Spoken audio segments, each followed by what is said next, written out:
Hi there, I'm Alex Mitchell, and I'm here with my wife, Dr. Megan Mitchell, to share AI for mental health professionals. We're super excited to bring you this timely course and really dive deep into the practical uses of AI for mental health professionals, but really also focusing on all the ethical considerations that you need to keep in mind as you use these tools now and into the future. So we hope you'll walk away from this course with a lot of really actionable ideas for how you can use AI in your mental health practice, but in a very responsible and ethical way. It's really important, you hear this from us time and time again today, that you keep those in balance. It's really important to have the ethical component in your mind as you're using these tools. So with that, let's kick off. And before we jump in, we want to share just a little bit about who we are. So I'm Alex Mitchell again. I've worked at technology startups my entire professional life. At those startups, I've used a lot of different AI-based technologies, whether that's helping with recommendations, whether that's actually generating content. I've had a lot of experience with these tools. I understand how they work. I understand their limitations. I understand where you can get into trouble with these tools. So I'm bringing that experience today, that technology background, to help you really demystify these tools, understand them a little bit better. I mentioned my wife, Megan Mitchell. Together, we founded Agents of Change many years ago, but I've also founded other companies as well in the ed tech space, in other parts of technology. And I'm really passionate about technology in general. I do see it as a way to really help a lot of people access information, access solutions that they otherwise may not be able to afford, may not be able to get to. I think technology can be a democratizer. But as we'll talk about today, it's a double-edged sword. There is the risk of it going in a different direction. There's the risk of a digital divide emerging. So we'll talk about that today, but I do think technology can be a big support if delivered correctly. Just one quick fun fact, I am super addicted to side hustles. So I probably drive Megan crazy with this, but I was one of the first Lyft drivers, if you've ever used Lyft, in Washington, D.C. I became a real estate agent just to learn more about real estate, and I've written a couple books, mostly in the technology and career development space. So that's just something about me. I'm always trying new things, which kind of leads us to our topic today too, as well, and trying all these new technologies. So with that, I'll hand it off to Megan to take us through her background. Hi, everyone. My name is Dr. Megan Mitchell. A little bit about me. I am the founder of Agents of Change, and I am a social worker. I have been practicing clinically since 2015, and I've most of my clinical work and most of my experience has been with children and adolescents. I've worked in schools, I've done home visiting, I've worked in different education sections, different worked with different populations. And now I work in private practice with this population. I am addicted to learning. I think that I'm finally done getting degrees. So I have my social work degree. I have a master's in education. That was in special education, focusing on different ways that learners can retain information in ways that work for many, many different types of learning styles. So that's something else that I bring to the space. And then in May of 2025, I finished my doctoral research up and I graduated with my DSW. So that was very exciting as well. So, some other things that I do in addition to my private practice and Agents of Change is I lecture at the University of Michigan School of Social Work. I say that I'm an educator at heart. I love teaching, I love connecting, I love mentoring. And I am a huge University of Michigan fan. Probably any and all sports, I am there for it. So that's a little bit about me, how I got into this topic of technology. My husband was always in the tech space, and throughout the years, he's been telling me about it, and I got super into it. And in my doctoral program, I did a lot of research on how to include technologies into the therapeutic space.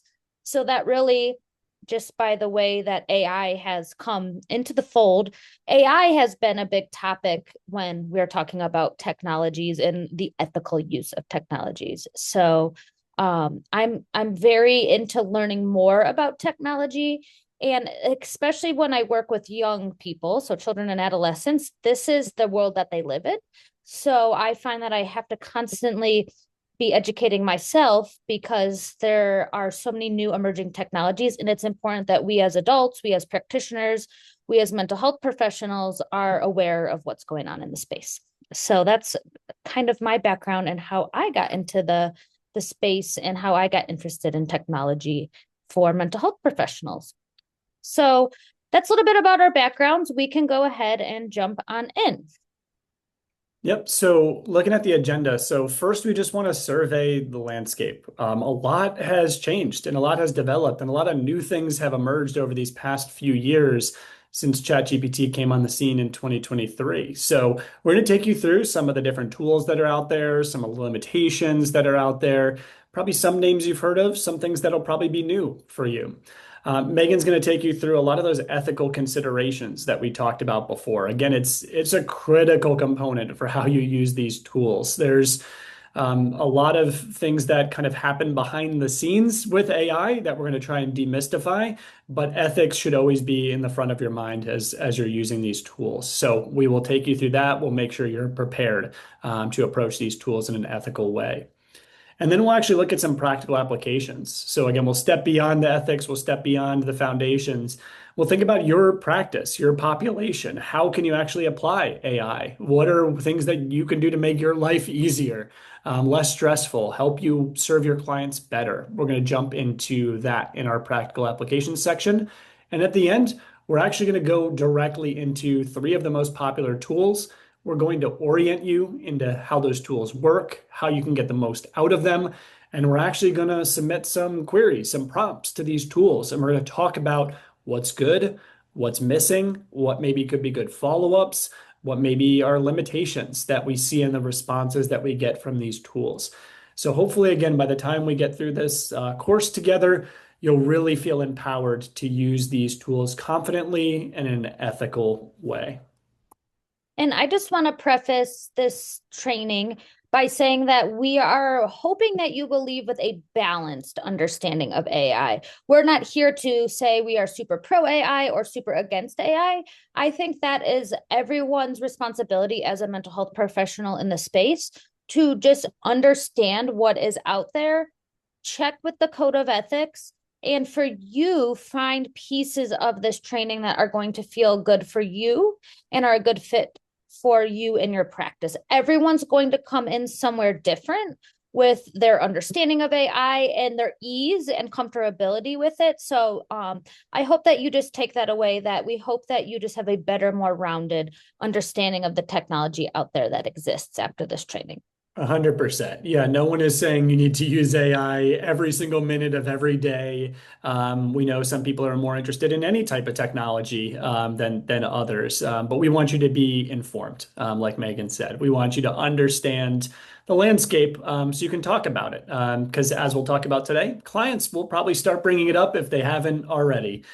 So again, let's talk about just some foundations first, but we'll get to that a little bit later too as well. So AI, again, at just a very high level, it's just a part of technology where we're trying to build things that mimic human intelligence.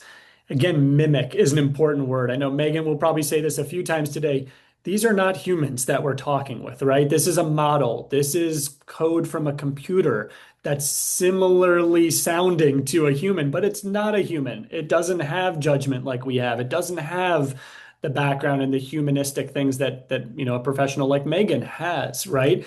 It's going to sound like it does. It has a lot of information, but again, it's not human. So it can do some human-like things, and it might even fool you at times and sound like a human. But again, it's computer code, it's technology at the end of the day.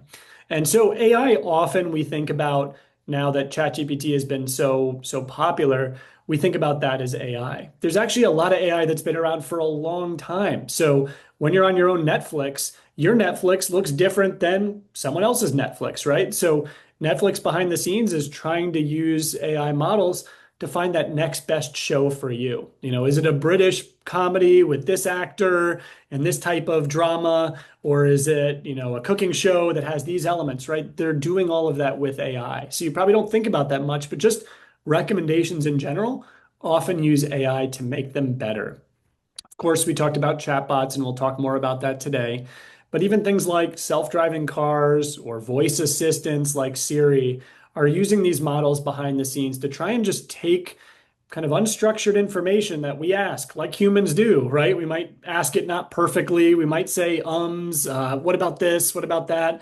We might not do it perfectly. So these models try and interpret that and make sense of it in a way that a computer can actually provide us some help. So again, mimicking human intelligence, but not human is one of the major things we want you to keep in your mind as you use these tools. So one branch of AI that really got hot again with ChatGPT back in starting in 2023 was what are called LLMs. So ChatGPT, Claude, you may have heard of, Gemini, Meta or Facebook has their own. These LLMs are large language models.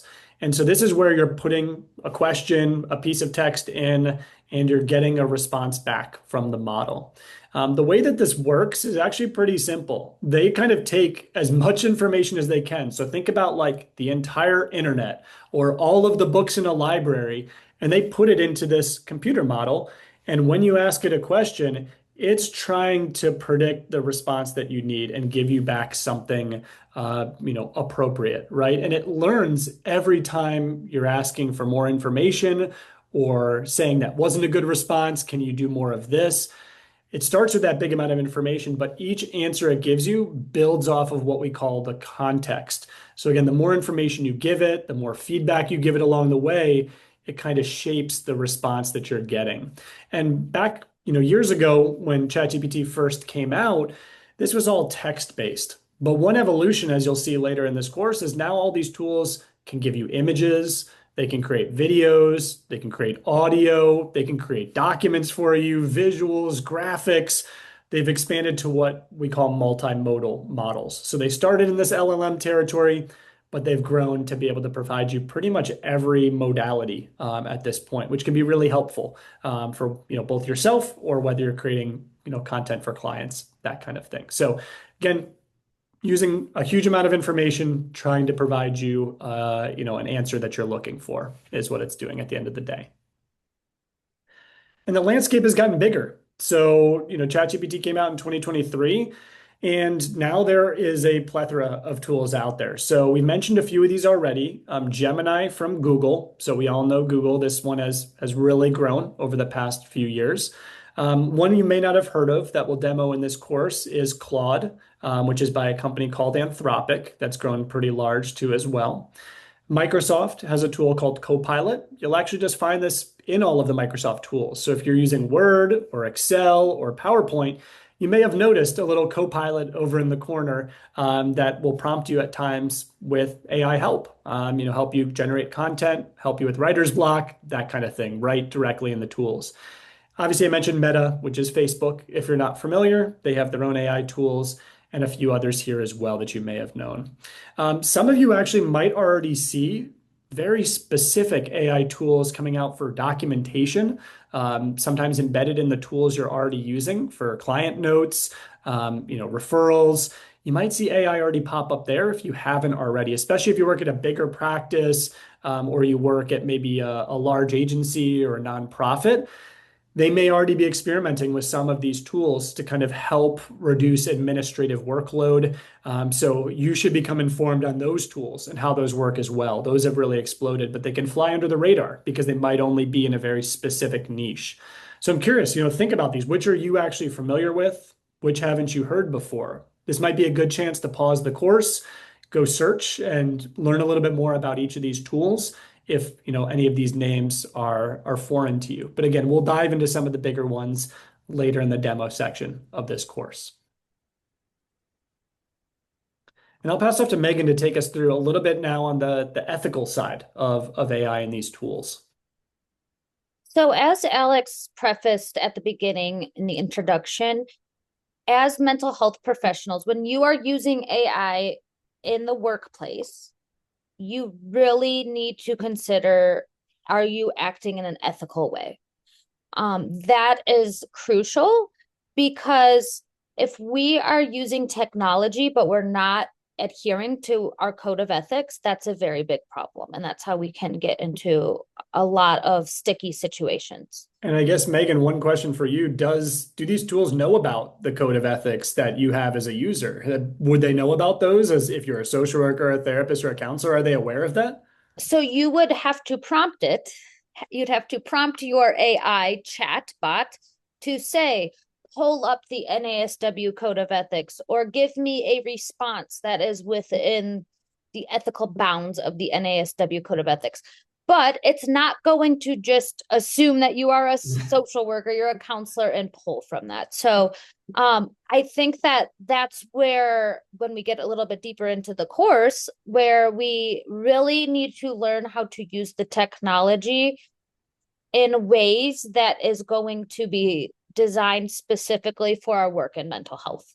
But if you were just to say, is it ethical to do this? It's not going to know that it's searching the NASW code of ethics or the APA code of ethics. So no, that's something that you would need to prompt it with or feed it the NASW or whatever your professional body code of ethics is. But and also, I want to preface this by saying a lot of our professional organizing bodies are making different tweaks to our different ethics codes and to just our regulations to keep up with this technology. But technology and AI is advancing at such a fast rate, and we know that it takes time to put these different professional regulations into place, which is why a lot falls on you, right? And say something happens where you're in a situation, you get subpoenaed or you have to go to court, saying you didn't know is not going to cut it. So it's really your personal and professional responsibility to make sure you know the ethical considerations and you're working in an appropriate manner. Okay. So there are some different principles that we will say come together when we're thinking about the ethics of AI. So fairness. AI should, I'm going to preface that by saying should, be designed and used in a way that treats all individuals equitably. It should not reinforce existing social inequalities or introduce new ones. I'll ask you, Alex, you know a lot about these different types of things. It is fed what the users give it. So if there already are existing social inequalities, will the technology just by default have some of those social inequalities embedded in it? Yes, it would. And if you think, like I said before, about, in a simple way, these AI models have all of the information on the internet or all of the information in your library. Think about that, right? The internet is not sometimes a friendly place, right? Sometimes it's very extreme. Sometimes, quite often, it reinforces those social inequalities or has distorted or incorrect information, right? And certainly some of these companies try and clean up that information, but some are a little bit more sloppy, right? They're just trying to get a product out there that's popular, and makes them money. And so, like Megan said, like they're not on their priority list, kind of making sure it delivers answers that don't reinforce inequalities is probably pretty far down for many of these companies. And we'll talk more about that later. But you as the user often need to steer it in a certain way or view things through a critical lens, not just take those answers as truth 100% of the time. Transparency, there should be clarity about how AI systems work, how they make decisions, and how they can be audited.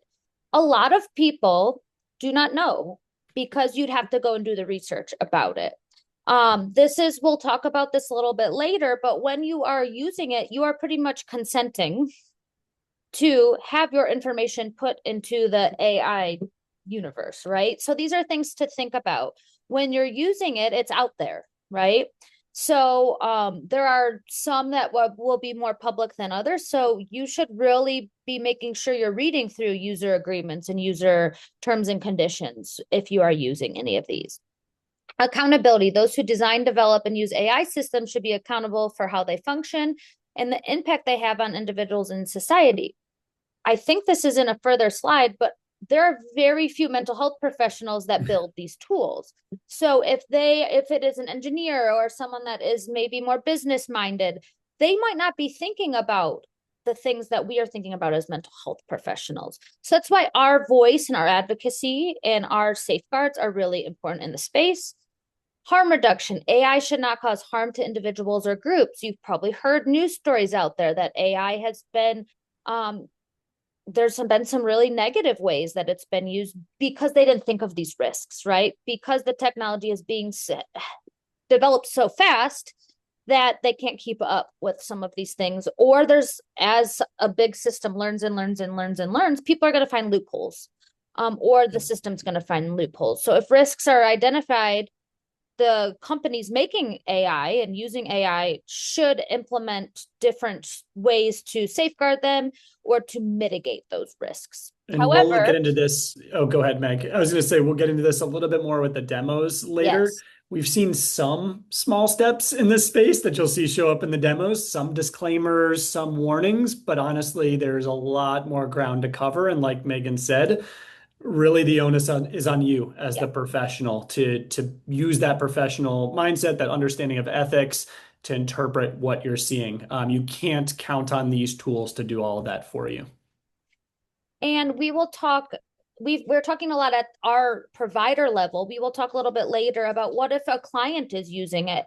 What is our role to educate? What is our role to make sure that we are explaining to clients what the risks are? I'm thinking specifically with vulnerable populations where Yep. they might not develop, like I'm thinking of young children that are using AI now, right? Their brains are not developmentally in a spot to understand the nuances. It's very, very complicated. So having those conversations, putting safeguards into place, having conversations with parents that, hey, let's talk about this. What are you overseeing, right? Are there rules around what can be used and what can't be used? Yep. Well said. So let's talk a little bit more about AI ethics and mental health. Data privacy is a big one. Always, always, always make sure that your client data is not being compromised. That is a huge one. HIPAA compliance must be followed at all times. Code of ethics compliance with confidentiality has to be noted at all times and respected at all times as well. What are some other things that are important to think about? Over reliance. What happens when someone is using it so much that they're not putting their own effort into things anymore, or they're so reliant on AI that they're taking out the self autonomy there? Yeah, and over Informed. reliance could also be over trusting too, right? As we talked about, like it's not just using all the time, maybe you're just trusting it too much, right? Yeah. Like you've lost that critical lens of, asking it to cite its sources or asking, to dig deeper or provide a scholarly reference, right? Like maybe you're just taking its answer as gospel, which is really dangerous, right? For all the Yes. reasons we've talked about. And I see that a lot with young people because it Yeah. it it does make things easier in some ways, right? It also So sounds very authoritative. It sounds like it knows exactly what it's talking about all the time, right? It doesn't often tell you that, there's actually two sides to this dilemma, right? It often will steer towards an answer and make it sound very, very confident. there's a lot of confirmation bias too, Yeah. especially if you're feeding it a lot of your own things. It's going to, because it's a model that builds, it's going to build from that, right? So you might not get a very two-sided, a very fair shake on some things. Yep. Informed consent. Is there informed consent? Sometimes there's not, right? So making sure that you are aware if you're using AI, what that means, what data is. I would say anything you put into it, assume that that's going to go somewhere, right? Yep. Um, if there are specific tools for mental health professionals, asking those questions. Is client confidentiality protected? Are my clients' names protected? I always say just err on the side of caution. Never, ever, ever put any client information into this because it's just too risky. I would never do that. That's my own personal choice. I find it too risky. Transparency. If you are using AI, how transparent are you going to be with your clients, right? What if they ask you, are you using AI in your practice? So I want you to think about what response you will give, right? How transparent are you going to be about your use of AI? I teach a course and I have a policy that you can use AI, you can use different tools, but you have to cite that you did, right? And how so? So I'll have some students say, ChatGPT was used to help with formatting. ChatGPT was used to help with APA reference citations because if you're using it, I want to know. And I think it's important that we're not starting like something where we're plagiarizing, right? Like that is not your work, that's not your word. So it's important to be transparent about the use of it as well. Potential bias, we've talked about that, and inequality, we've talked about too. Something that came up when we were talking was I was thinking of different populations. We'll talk about the digital divide, different populations that don't have access to technology. I'm thinking those that are incarcerated, those without access or very limited access to internet. In the United States, I think a lot of us do have access to internet, but I'm thinking worldwide where there's internet not accessible in certain parts of the world. But these AI platforms are definitely global. So things to think about there. So it can be very valuable, but never let AI make the decision for you. That's where we get into trouble. The final decision making rests with the trained professional who has the knowledge, the clinical skills, the education, the background to be able to make those decisions. It should augment, it should help, it should supplement, never replace professional judgment. And jumping in here, so Megan mentioned, right, the technologists, the people who are creating these tools, I'll throw myself in that bucket as someone who lives in this world. It's not that they're not thinking about any safeguards, but it's again pretty far down their priority list. If they're business minded or they're technology minded, they're trying to solve those problems top of their list, right? And so they're moving really, really, really fast. And then the safeguards, as Megan mentioned, often only emerge when something has gone wrong. They say, oh, didn't know someone was going to do that. Oh, ouch, that is a really bad, experience that person had, or something tragic happened. Let's figure out what we can do about that. So, unfortunately, they're not often very proactive with those things because their incentives are to solve the business problems, to solve the technology problems. You kind of have to keep that in mind. And likewise, and you see maybe a little glimmer of this changing at some companies that are a bit more maybe progressive or mental health minded. But very few people who work at these companies are mental health professionals or are consulting mental health professionals to participate in the building or the testing of their technology. So that's a critical gap. That's something that Megan and I definitely hope changes in the future, but it's just the honest state of where we are today is they're not incorporating that perspective, your perspective probably as someone taking this class into those tools, right? It's coming as an afterthought. It's coming after something went wrong or they saw someone use something in a way that was not what they planned on. So coming back to a theme we've talked about quite a bit, you are responsible for your own safeguards. Again, in the demo, you'll see some of these start to emerge in some of the demos I share, but some things you can do. Megan mentioned, anonymizing the information you put in, being careful, right? Like I've often heard people describe, anything you put into AI, like would you be comfortable with that being sent to everyone in your agency? Would you be comfortable with that being sent to your client directly? Like that information that you're putting in should not be compromising, right, in any way. We talked about the awareness of bias. One other thing we didn't talk about yet, though, is hallucinations. When AI models first started, this was very prolific. Hallucination essentially means that the AI pulls together disparate pieces of information and says something that actually is not true. It basically makes up something. There have been big cases where it's made up, fake legal cases, or it's cited articles that don't exist, scholarly articles that don't exist. They've made some good progress with reducing the amount of this, but that's one thing you probably want to always have in your toolkit is requesting citations for anything you request from AI. Again, if it's just something for professional development or something high level, you probably don't need those. But if you're going to be making decisions off of this or are trying to learn, ask for those citations. Verify that those are real citations. Verify it's coming from trusted sources. Take that extra step. And you can ask these tools this now, and they do a pretty good job once you actually ask for it.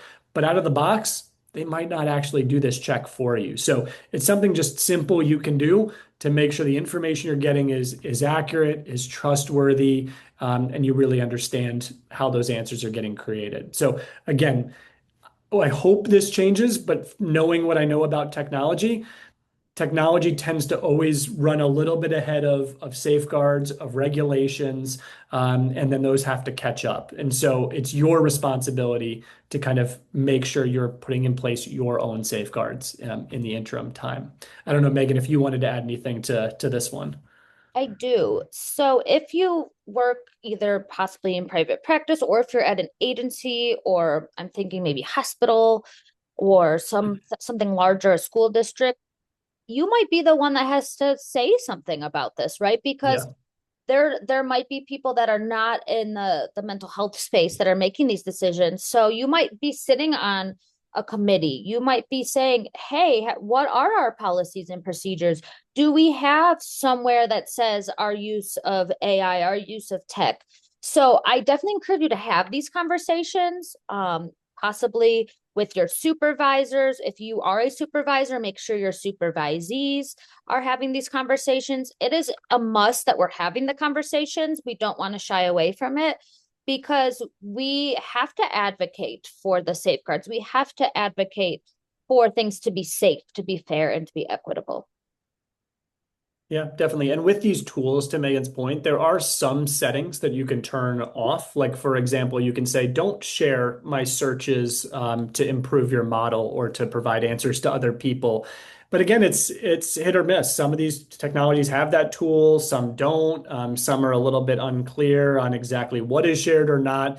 So I think, as Megan said, the safest things you can do is really stay anonymous, kind of keep in mind, would I be comfortable if my client saw the information I'm entering? Would I be comfortable if my boss or, the leadership team at my company saw what was being entered or the, IT department saw what was being entered? Just kind of having that check in your mind is one way to stay safe with these tools. So So these are yeah, just some go ahead. questions to think about. As we progress throughout the course, we're going to give discussion questions. And these are just really like some food for thought, right? So I want you to just think about it. If you need to pause, if you want to jot it down, this is the space to do it. But this is kind of our first check-in. What do you see as the biggest potential risk of AI use in mental health practice? And what should professionals do to mitigate it? Our second question to think about is what ethical concern raised so far feels most relevant to you and your setting? So, was it privacy? Was it bias, documentation, over reliance, and why? That's going to look different depending on who your population is, what setting you're in. Are you more clinical facing? Are you more macro facing? So, I just want you to take some time to think about these things. This is really the place where you're going to start to develop your thoughts on AI, your thoughts on where you stand, your thoughts on how you're going to approach some of these different areas.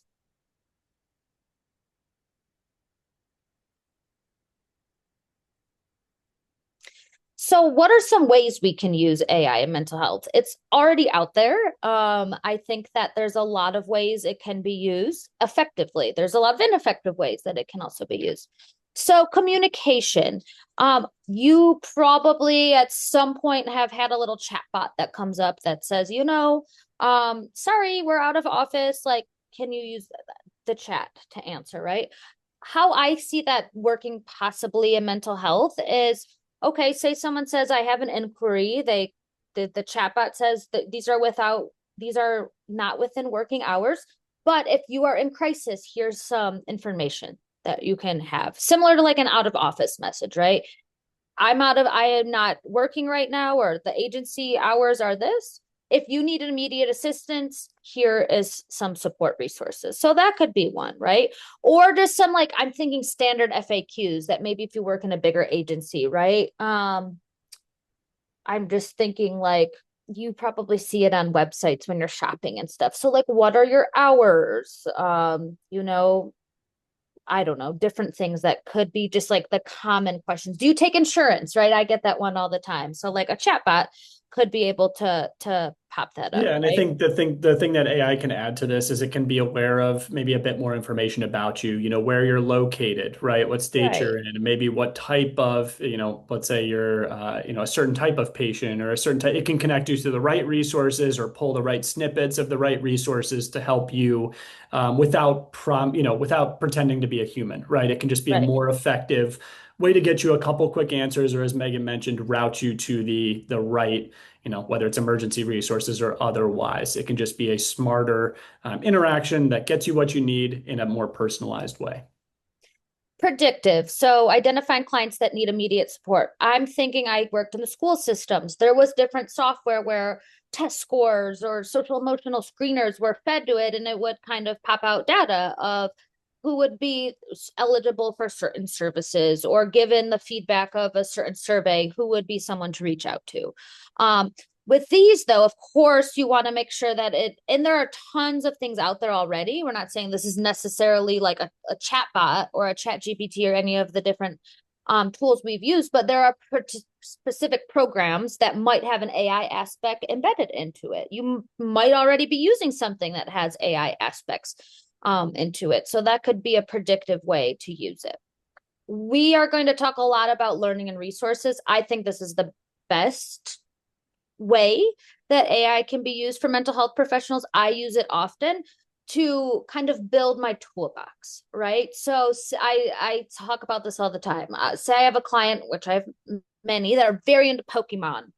I'm not super familiar with Pokemon, but I want to learn some things. So I could ask ChatGPT, which I do, like, what are the water type Pokemon, right? Or different things that are a way to help me learn more about the interests of my client. It's very low stakes, right? But I'm starting to learn more information so I can have some talking points.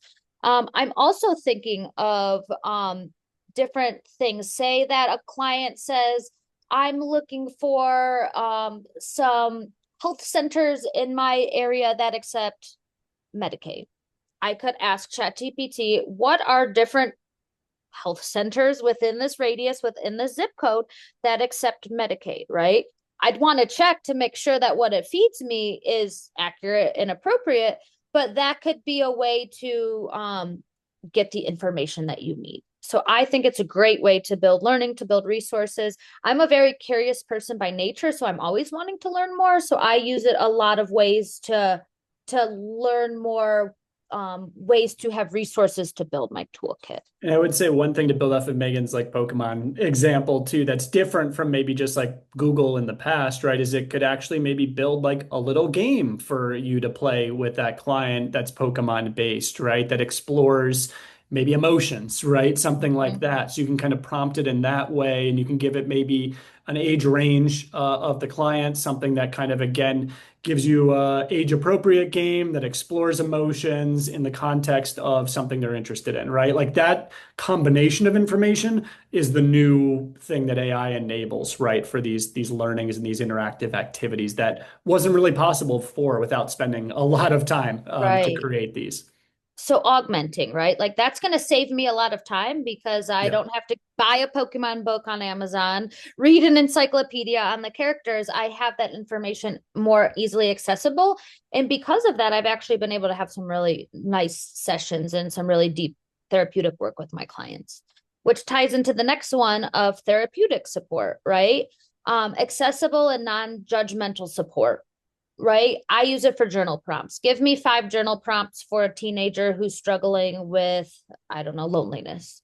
You can feed it, or say you are trained in a very specific modality. Maybe you're trained in CBT or DBT or ACT, or I do a lot of play and expressive arts. You could say, give me a CBT based activity, or give me something that can be shared with the client in session, that would be helpful. It's not giving you clinical advice, right? It is giving you support. It's giving you different resources that can be used in the therapeutic setting.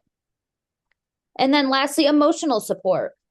There are actually, this is where you got to really make sure that you're vetting your resources, but it can help people who are feeling loneliness, but it's not a person. right? But maybe they want to reflect on something. I think it can be a good resource if it's used appropriately, but this one I think it's a little bit Hmm. messy because when people are reaching out because maybe they're lonely or they're grieving or they're anxious, they are using as their only tool, right? And then that becomes problematic because they're not getting the professional human help that they need. Yeah, I think this is one where it's kind of more in like the opportunity category. Like we know this technology has the opportunity to help in these ways, but as Megan described, like you don't want to be sending your clients directly to ChatGPT and saying, "Yeah, just No. chat about how you're lonely or your grief," right? Like that completely unstructured environment is probably not the right place to send them.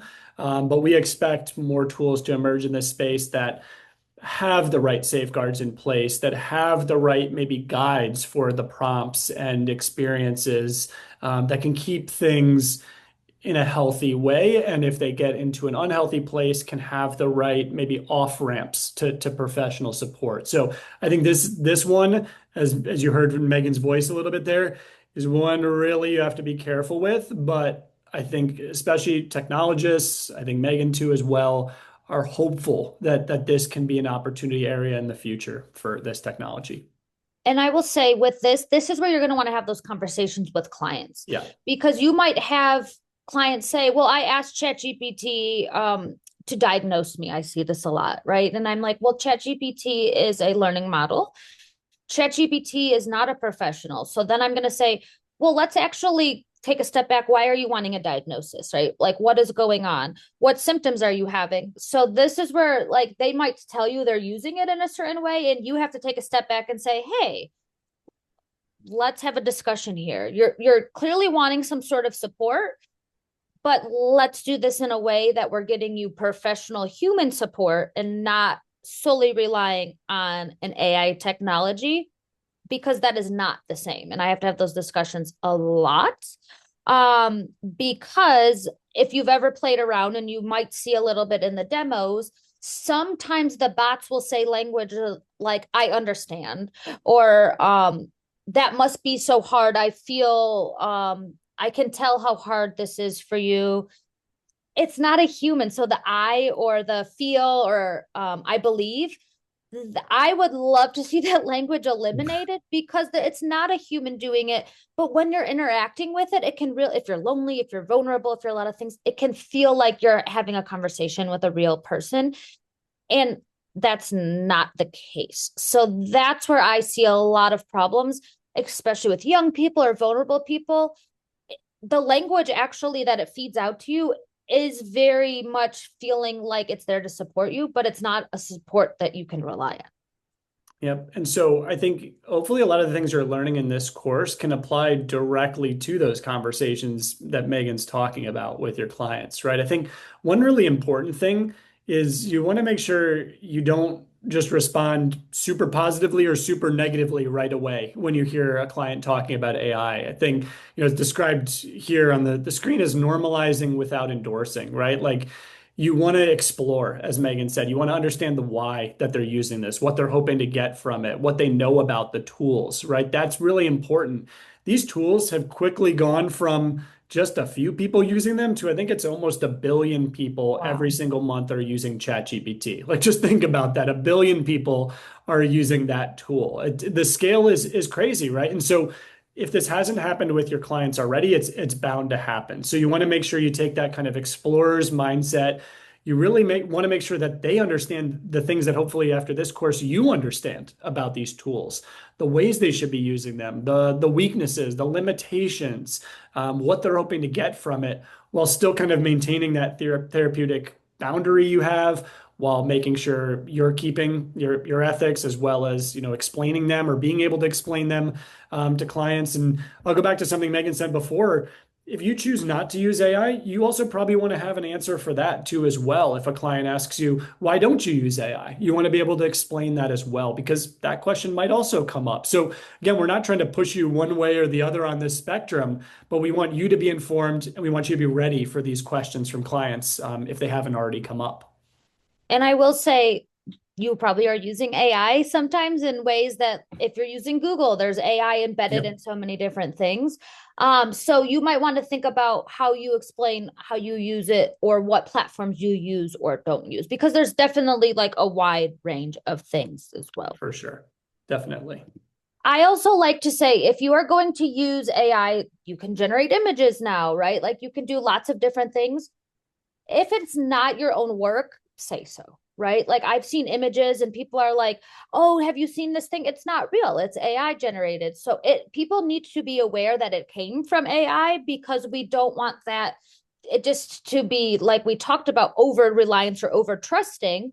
So always make sure if you are using AI in any certain way, that you're saying this image was generated by whatever Yeah, platform that's that a you're great using. recommendation. Yep. And so we just wanted to, you've heard a few of these throughout so far, but we want to kind of summarize some of the major ethical dilemmas, or you could view these also as trade-offs that we see with AI. And this is not exhaustive, but just some of the bigger ones that are certainly out there. So obviously, as we've highlighted, AI can help with efficiency, right? It can really make those administrative tasks a lot faster, simpler, even fun at times.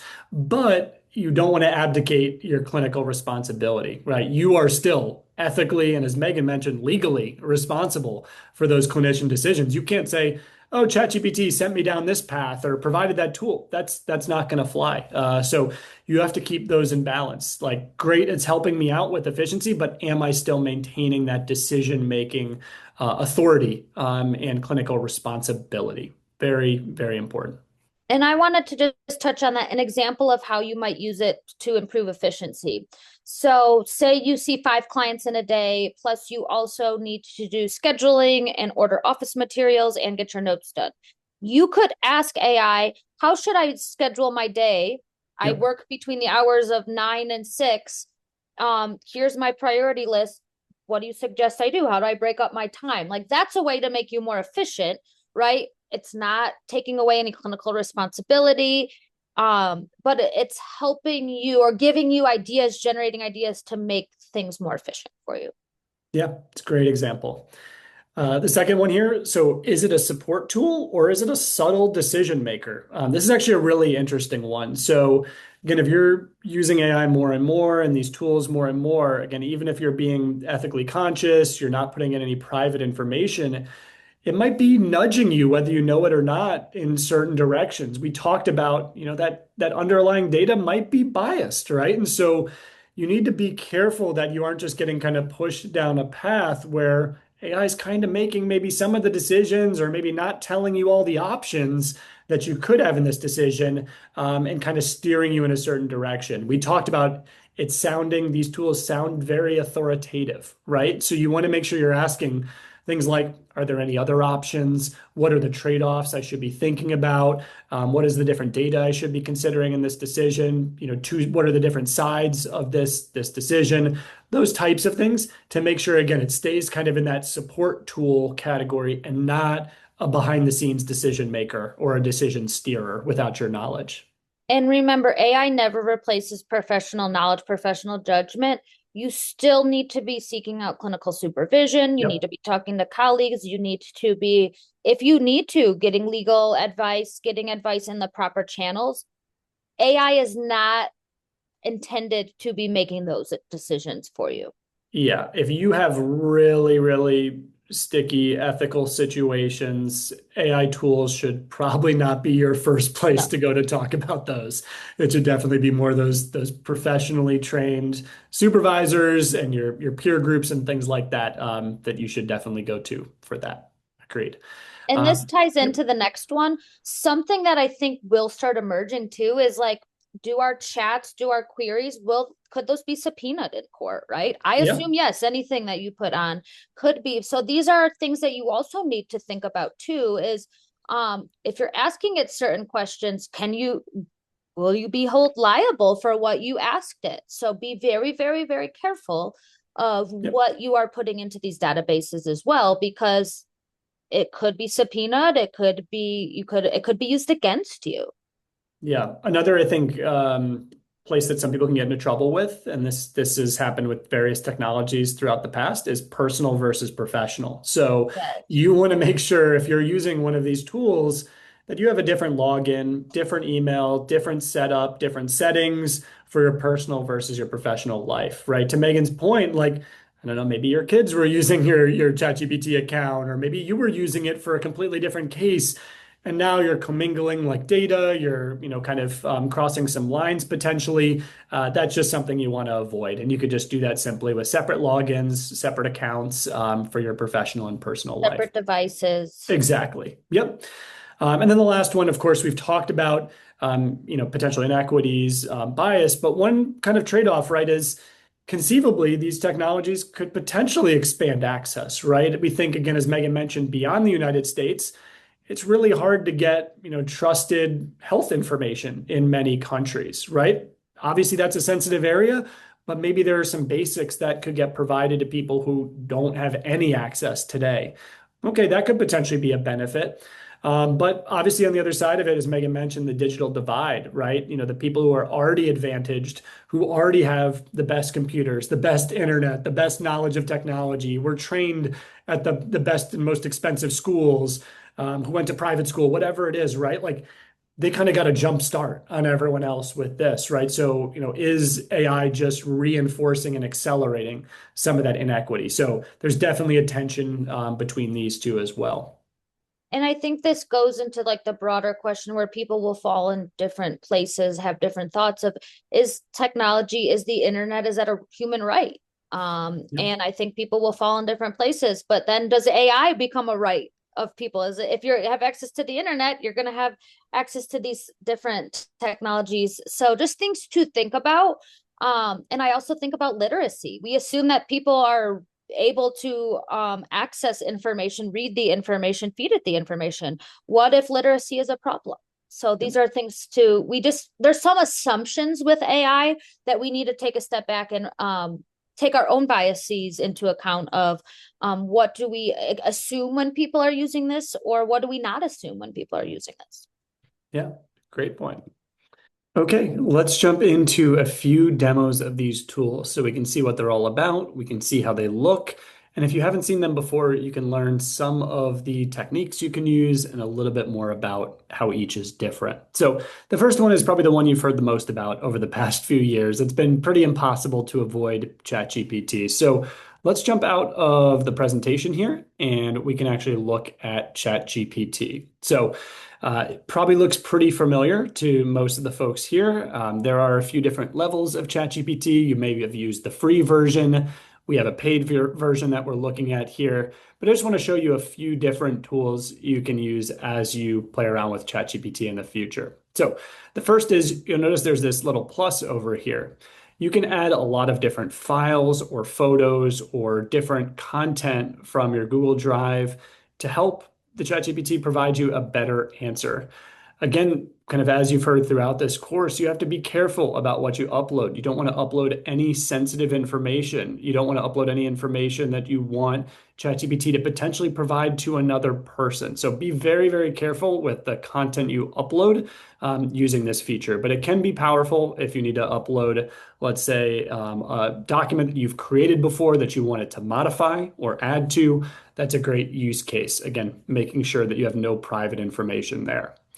You also have some specific options here for features with ChatGPT. So deep research. You don't often get to do this all the time because it takes a lot of energy for ChatGPT.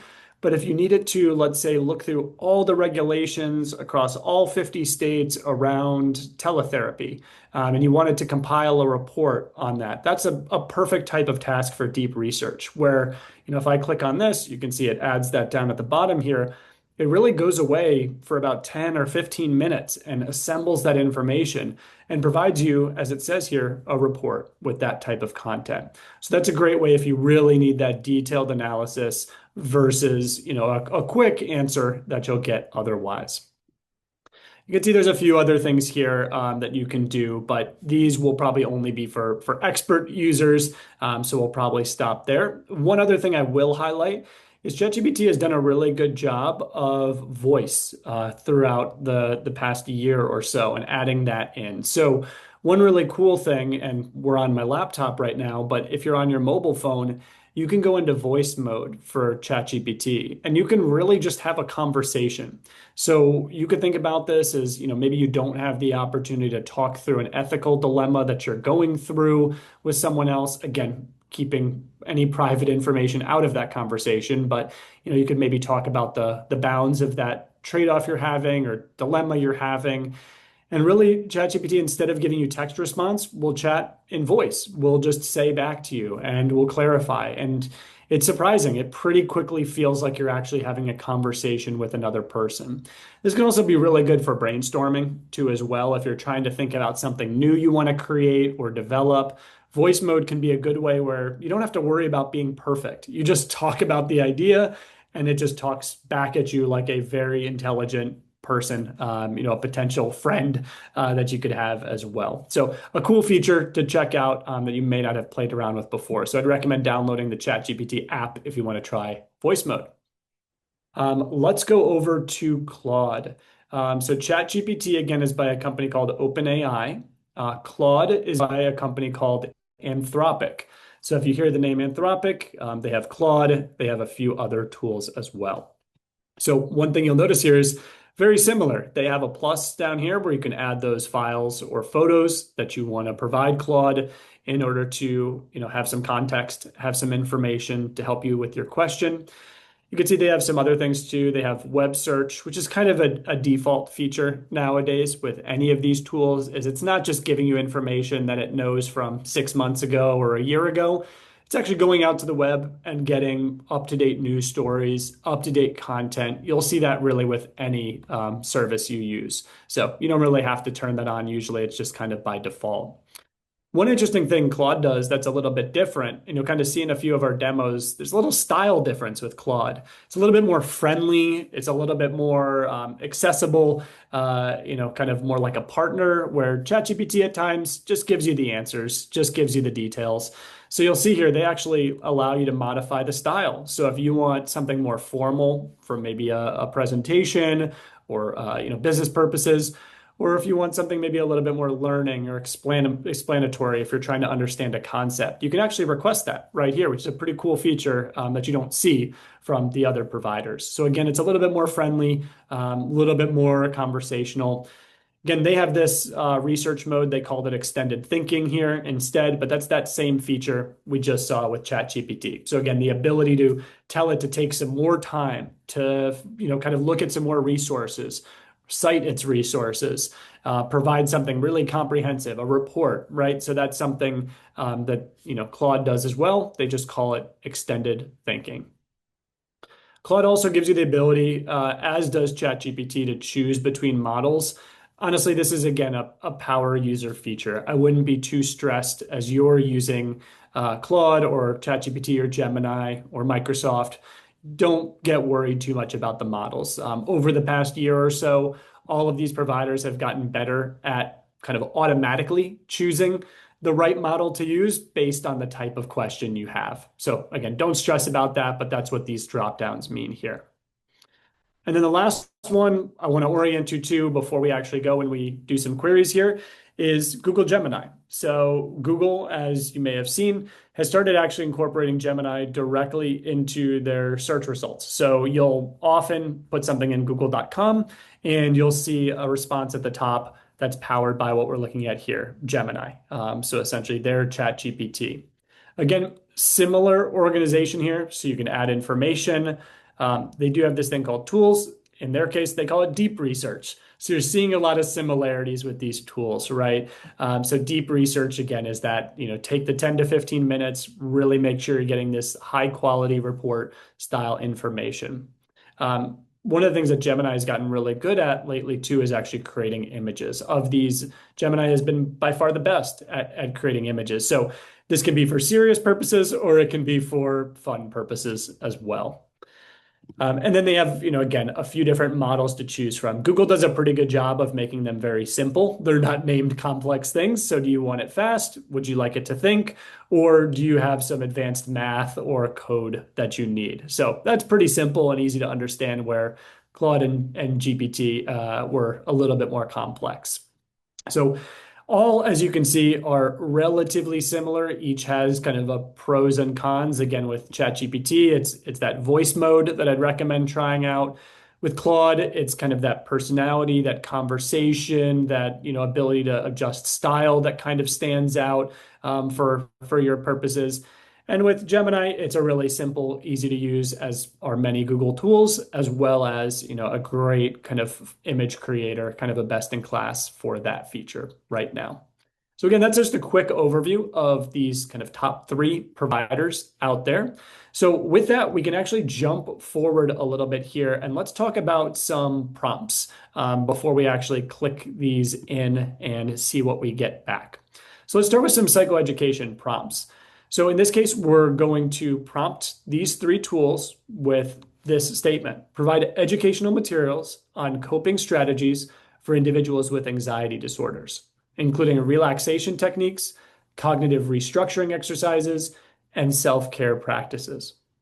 So one important thing to take with any of these prompts, whether it's the ones we're providing here or the ones that are in the prompt library of the course that you're taking right now, is you want to customize these to your specific purpose. So in this case, you might actually want to customize this to a specific anxiety disorder.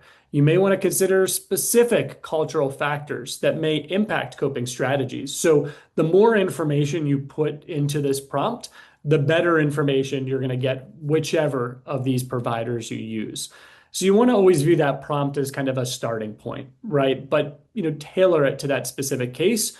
Or if you get a response that's not really specific to your need, you always can do that on the second time. You can follow up and ask for a bit more information or provided a bit more information about these specific things. And then again, you want to be conscious. We've talked about this throughout the whole course of the limitations.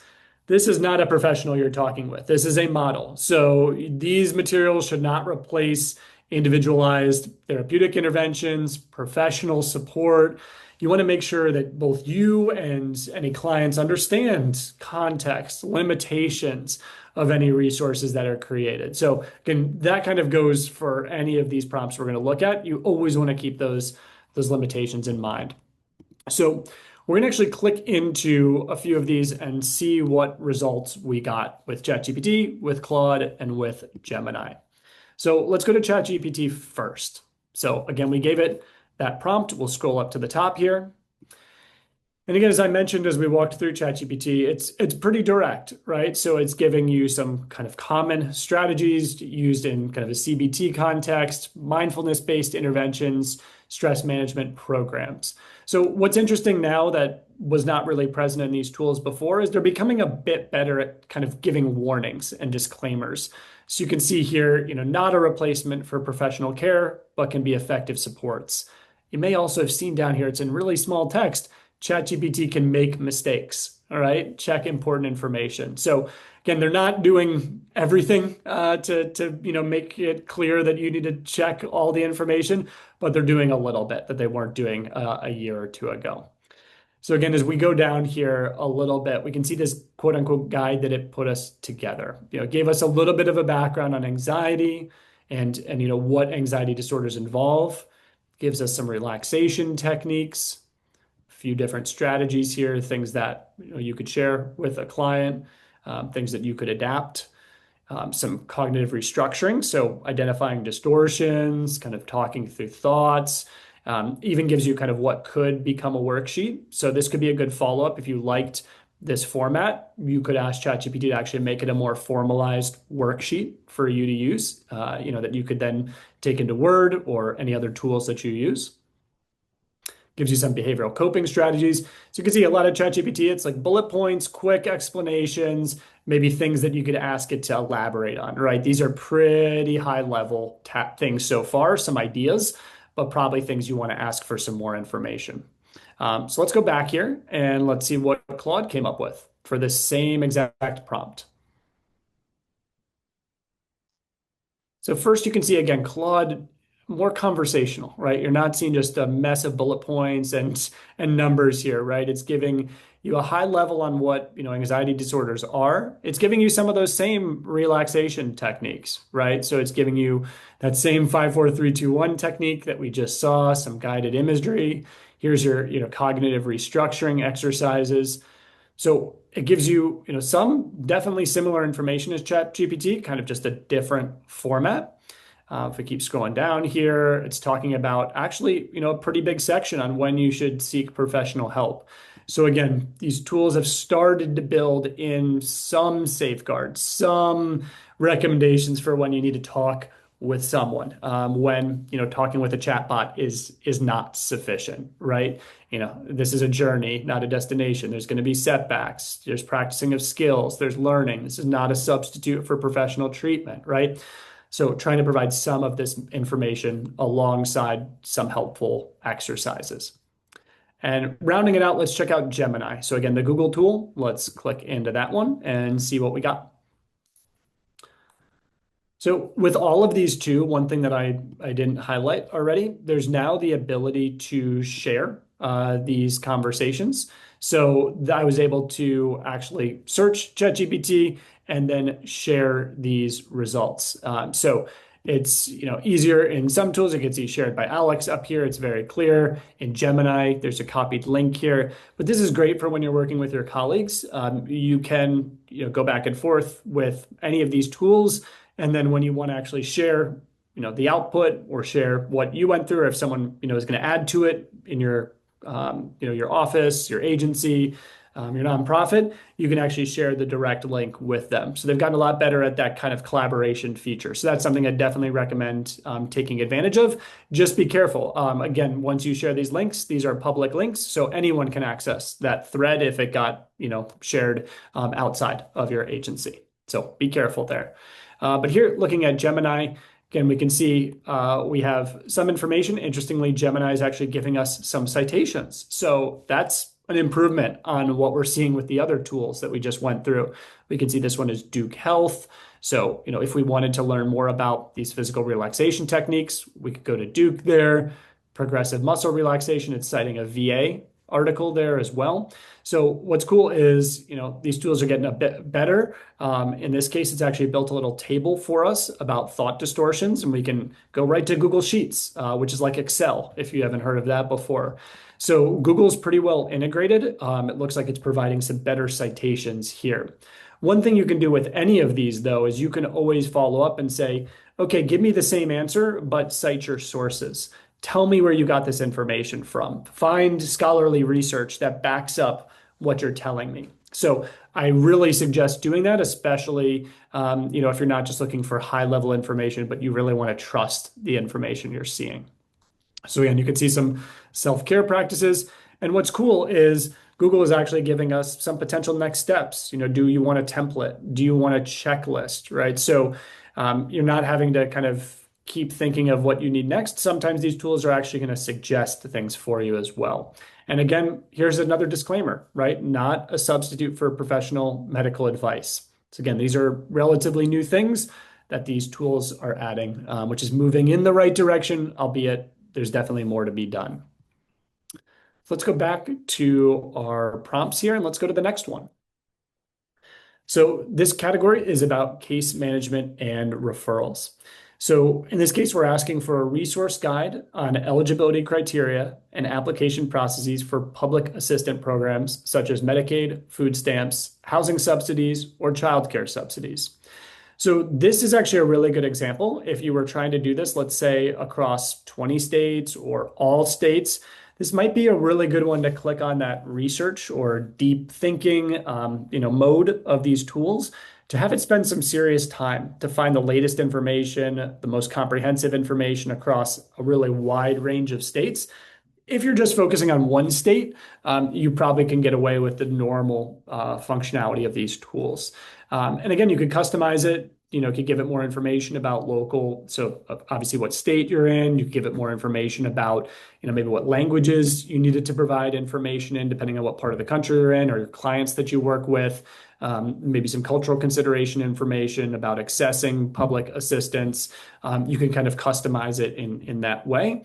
And then I think the thing you need to be conscious of here is that these eligibilities may change, right? You want to make sure it's pulling the most recent information. You don't want to be creating a guide that then is incorrect, right? So one important thing here as a customization, is to probably ask for some citations, right? To ask for those specific resources it's pulling this content from. So you can ask for, the links to the website pages where it found the information. That's usually a great thing to add to in this kind of case. So let's jump in and see what we had from each of these tools. So let's start with ChatGPT.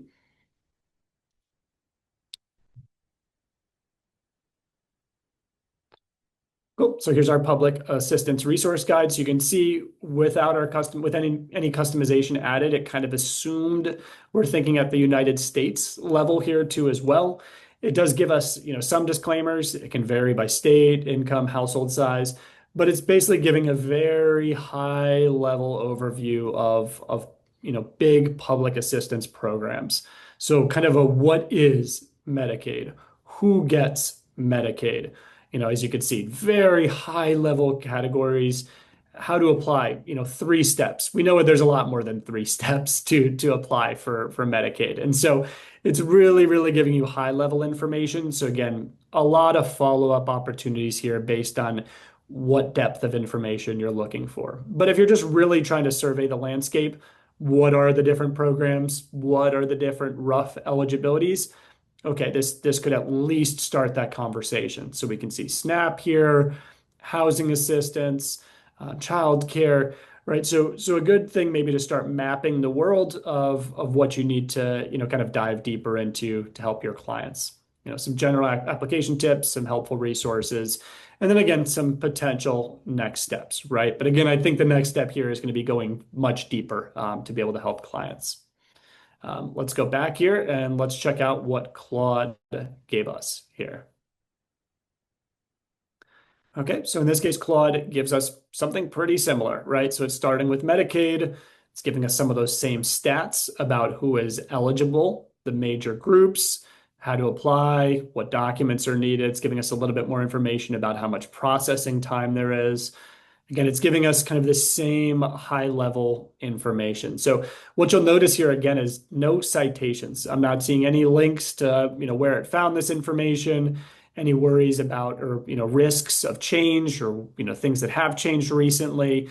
So again, it's kind of presenting this all as a high level fact, but you definitely want to dig in further to understand where it got this information from and to verify it's the most up-to-date information.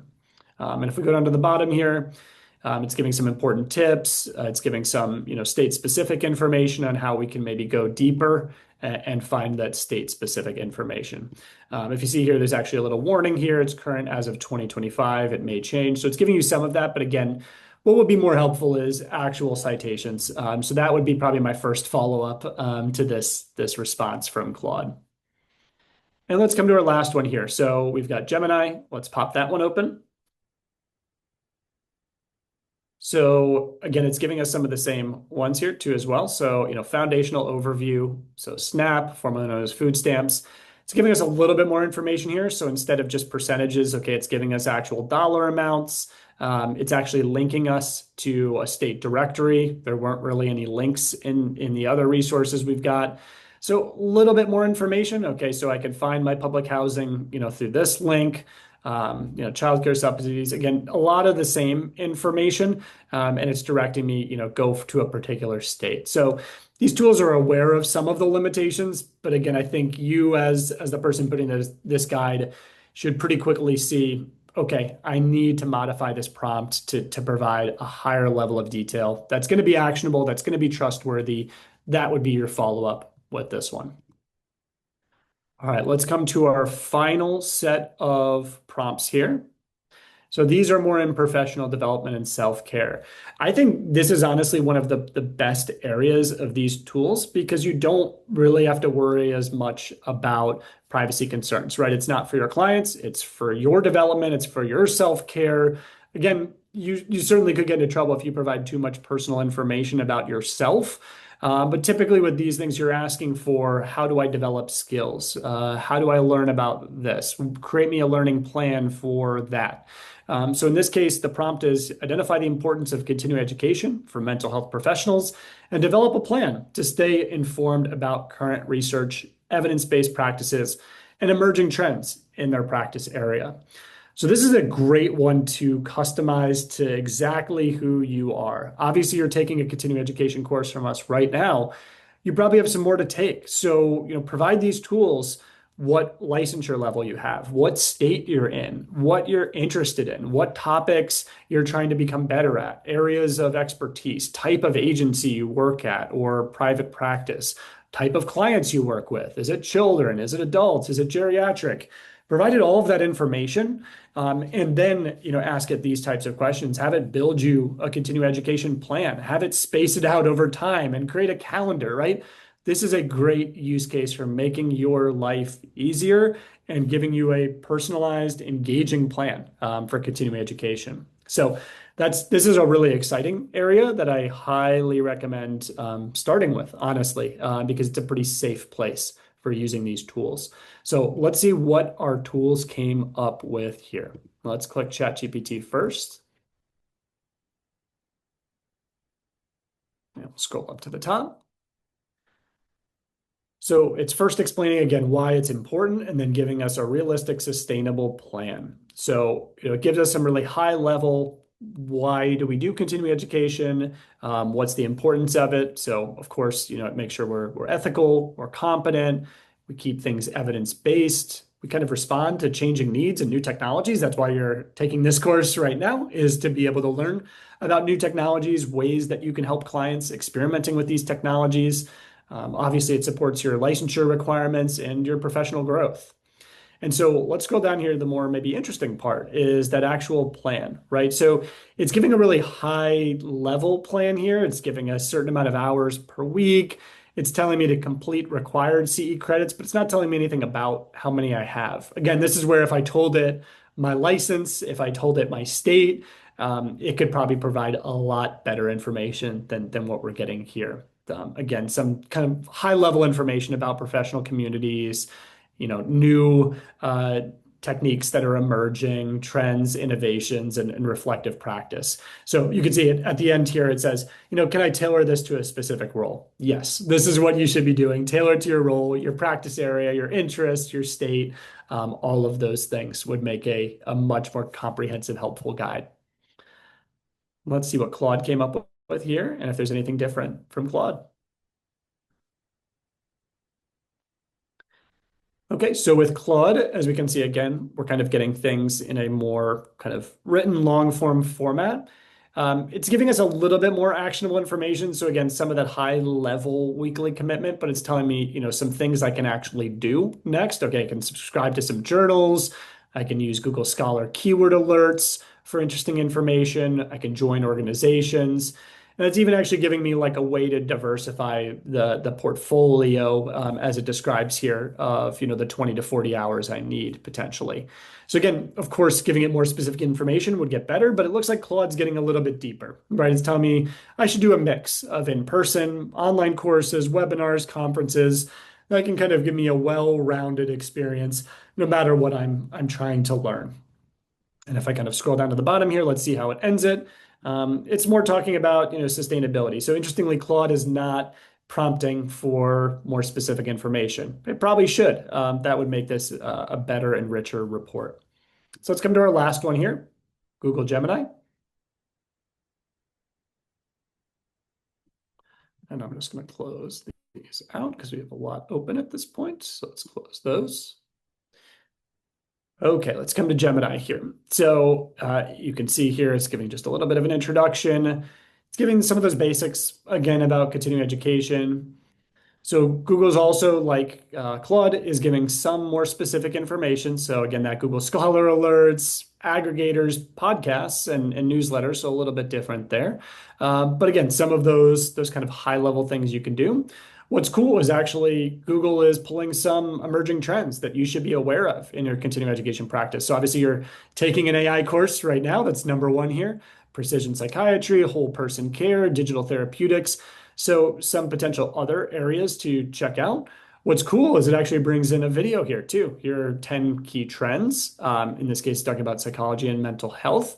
That's great. Great for ideas. It's cool that it kind of brings in that type of content as well. So much shorter, it looks like, than the other ones, but some interesting links and things to explore. Again, would be made much better if you provide it more detail. But it's cool to see how Google kind of brings in multiple modalities here in their response. So let's come back here. So hopefully this gave kind of a taste of, the similarities and differences between these three tools. Obviously, there's a lot more as we've highlighted than just these three, but these are three big ones to check out. Most offer a pretty substantial amount of free functionality to check out, so I encourage you to play around with these. And again, there are a lot of similarities, about maybe 80% similar. But if you prefer maybe some of that more conversational written style, Claude may be for you. If you like the more integrated kind of Google type search results, responses, links, things like that, maybe Gemini could be for you too as well. If you're doing the voice mode, maybe ChatGPT is the best fit at this point in time. But again, I encourage you to try all of them and see what fits best for you. So we'd like to come to just another discussion question, actually a couple questions before we wrap up today. So what do you think is one way you could realistically use AI to support your work specifically in the next 3 months? And what safeguards would you put in place to use it ethically? Was there anything that stuck out from the course so far or from these prompts that we shared that you think you could actually apply? Is it, to help you with your personal development, your professional development, continuing education? Is it helping you build unique worksheets, creative resources for your clients, help you even just access, the breadth of research information to answer some of those questions, like what, do you need out there for certain public supports, as we went through in that one prompt. And again, what would you do to make sure you're staying ethical? This course is all about AI and ethics. Those two should be very joined at the hip in your mind. You don't want to separate those. So what would you do to make sure you stay ethical? But again, think about this now. What can you do in the next 3 months? And then the second question here, but feel free to pause if you want to think about that first one more. If a client asked you today, let's say in your next session, how do you use or not use AI in your work? What would you say? How would you explain that in a way that, feels transparent, reassuring, ethical, understandable to them, right? Like how, to not make it a black box. Yeah, I want you to really think about that, right? Because even if you don't use AI, you should be able to explain why you don't use AI and some of the risks of it, right? You want to be educated either way for when that question does come up with clients if it hasn't already.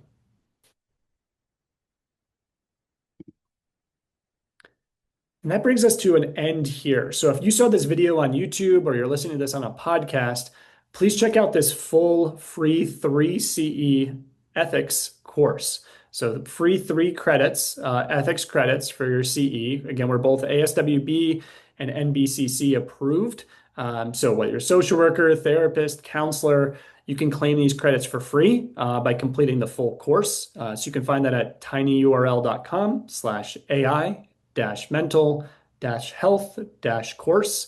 Again, that's tinyurl.com/AI mental health course. We'll also link this if you're watching this on YouTube or listening to a podcast in the description. So you can click that. It's easy to sign up. You'll get a bunch more content that's helpful, as well as an entire prompt library that'll help you regardless of what your practice area is. So please do check out this full course if you're not already taking it right now, and take advantage of these 3 free credits. If you have any questions about AI, about continuing education, we're always here at agentsofchangeprep@gmail.com. And if you're interested in other courses, you can check those out at agentsofchangetraining.com. We have over 150 courses on pretty much every topic in mental health you can think of. We're always adding new courses, and we have more than 12 live events per year.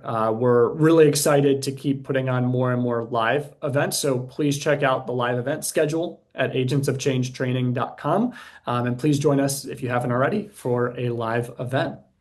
So thank you so much. Hopefully this was educational. Hopefully you have at least a few ideas to test out with these tools. And hopefully, you've learned a lot about the evolution of this space since ChatGPT was introduced all the way back in 2023. It seems like so long ago at this point, and it's amazing how much has happened in this space. So, hopefully, you've learned a lot and it sparked your creativity to explore more. Thank you so much. I hope you enjoyed this continuing education course from Agents of Change. Want to earn your CE credits for this course? Visit agentsofchangetraining.com or the link in the description to purchase the course and take the post test. If you're looking for more CEs, check out our unlimited plan. You will get unlimited access to 150 plus ASWB and NBCC approved continuing education courses for one low annual fee. We're always adding new courses. Did I mention we also have 5 free CE credits available too? Check it out at agentsofchangetraining.com.